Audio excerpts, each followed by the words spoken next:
On se retrouve donc pour cette 28e vidéo de lutte octobre. J'ai un masque d'huile qui pose sur mes cheveux, veuillez excuser cela. Et on est là depuis 28 jours et on compte bien aller jusqu'au 31. Le thème du jour est Home Sweet Home et je l'ai pris un peu ironiquement puisque je voulais vous faire une petite vidéo qui change de d'habitude, un peu distractive.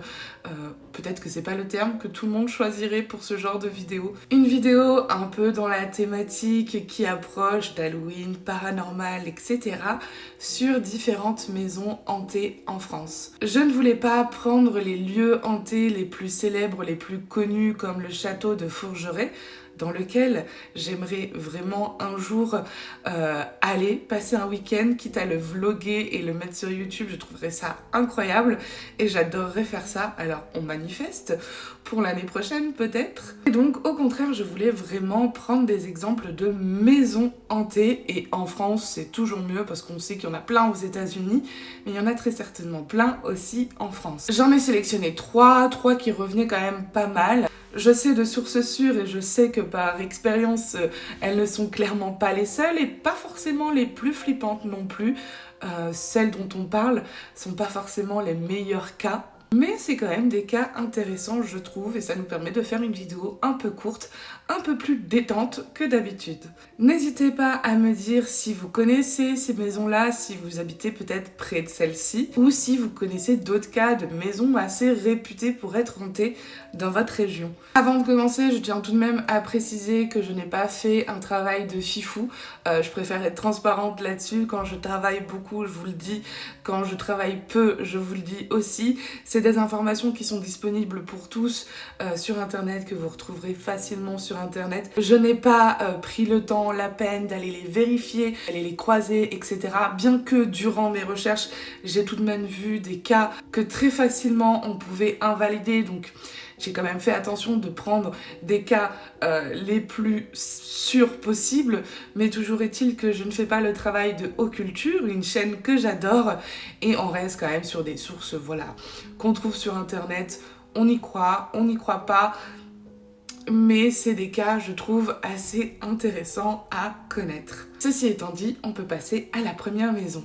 Il s'agit de la maison dite de Brel, qui appartient à un couple, Alain et Marilène. Les informations que l'on retrouve sur cette maison datent un petit peu, notamment une interview datant de 2016, donc voilà. Mais déjà en 2016, on pouvait les entendre parler de leur maison dans laquelle depuis 4 ans, ils observaient des phénomènes paranormaux. Ils relatent par exemple une température qui baisse fortement à certains moments, la sensation d'être touché, d'être griffé même, des chaises qui se déplacent, etc. Ils parlent aussi notamment de 2 pièces dans lesquelles ils ne se sentent vraiment pas bien.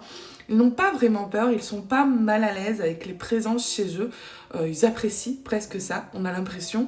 Mais voilà, la cave et le grenier, même des pièces particulières pour eux où ils se sentent pas forcément très à l'aise. Et ce pourquoi j'ai sélectionné cette maison, et je vous invite à aller faire vos recherches si vous voulez en savoir un peu plus sur les événements paranormaux qui leur sont arrivés, mais c'est parce qu'une association paranormale, experte dans le paranormal, est venue les visiter ou serait venue les visiter pour corroborer ces faits.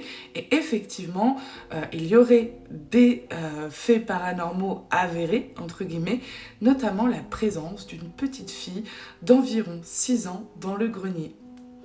Moi, cette histoire, elle m'a surtout appris qu'il y avait des associations spécialisées là-dedans. Je sais bien sûr qu'il y a des chasseurs de fantômes, etc. Mais des associations, je ne savais pas. Et je vais peut-être aller m'inscrire. Je rigole. Passons à la seconde maison, la maison de Lambersart. Alors je sais pas du tout si je le prononce correctement, et cette maison est également très particulière.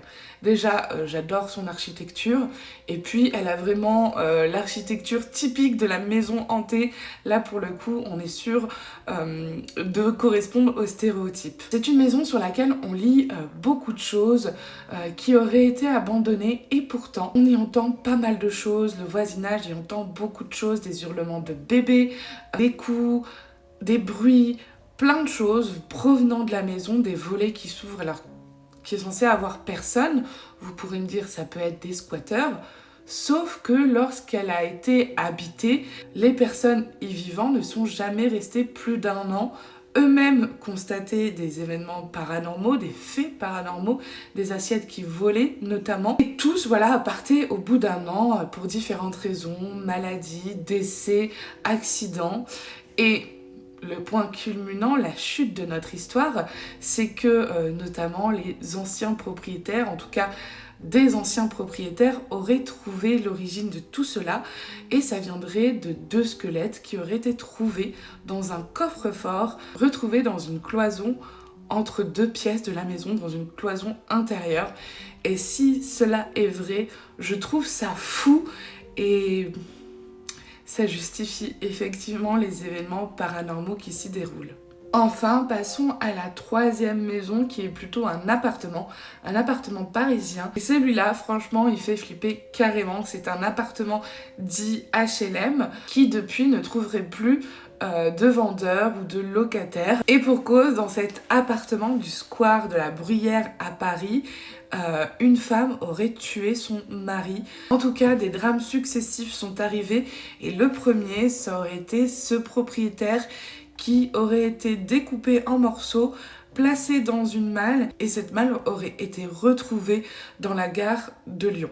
On trouve différentes versions, mais on arrive toujours à peu près à la même chose. C'est un décès très suspect pour le coup. Sauf que ça ne s'arrête pas là. La locataire propriétaire suivante s'est suicidée. Le 3e, après celui-là, serait mort dans des conditions inexpliquées.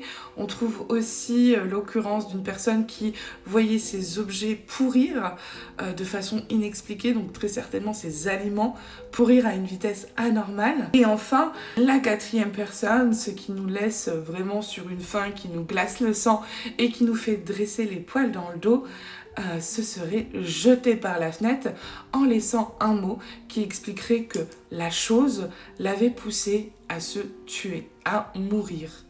Voilà, donc je vous avais prévenu, c'est des petites histoires, c'est une petite vidéo. Avant une vidéo paranormale peut-être pour le 31, beaucoup plus longue. En tout cas, n'hésitez pas à me dire ce que vous pensez de ces histoires, si vous les connaissiez, si vous y croyez ou non. Et moi, je vous remercie encore une fois de me suivre et je vous dis à demain pour le 29e d'octobre.